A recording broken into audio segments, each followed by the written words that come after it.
रात भीग चुकी थी। मैं बरामदे में खड़ा था।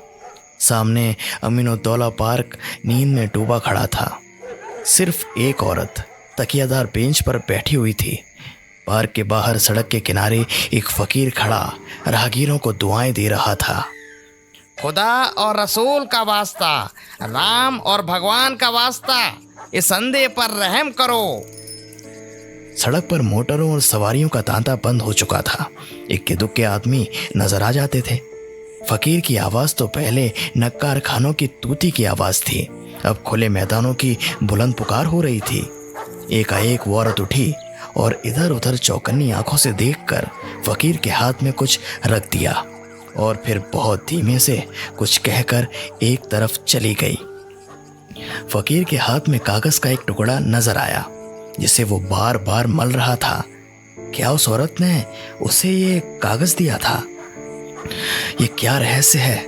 इसको जानने के कौतूहल से अधीर होकर मैं नीचे आया और फकीर के पास जाकर खड़ा हो गया। मेरी आहट पाते ही फकीर ने उस कागज के पुर्जे को 2 उंगलियों में दबाकर मुझे दिखाया और पूछा, बाबा देखो ये क्या चीज है? मैंने देखा 10 रुपए का नोट था। मैं बोला, 10 रुपए का नोट है, कहाँ से मिला? फकीर ने नोट को अपनी झोली में रखते हुए कहा, कोई खुदा की बंदी दे गई है। मैंने और कुछ ना कहा। उस औरत की तरफ दौड़ा जो अब अंधेरे में बस एक सपना बनकर रह गई थी।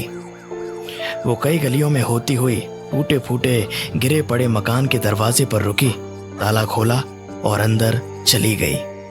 रात को कुछ पूछना ठीक ना समझकर मैं लौट आया।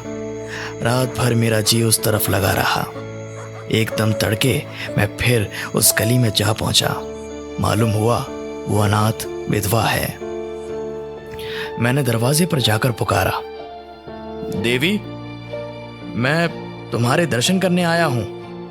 औरत बाहर निकल आई। गरीबी और बेकसी की एक जिंदा तस्वीर। मैंने हिचकते हुए कहा, रात आपने फकीर को?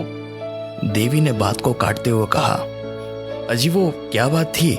मुझे वो नोट कहीं पड़ा मिला था, मेरे किस काम का था? ये सुनते ही मैंने उस देवी के कदमों में अपने सिर को झुका दिया।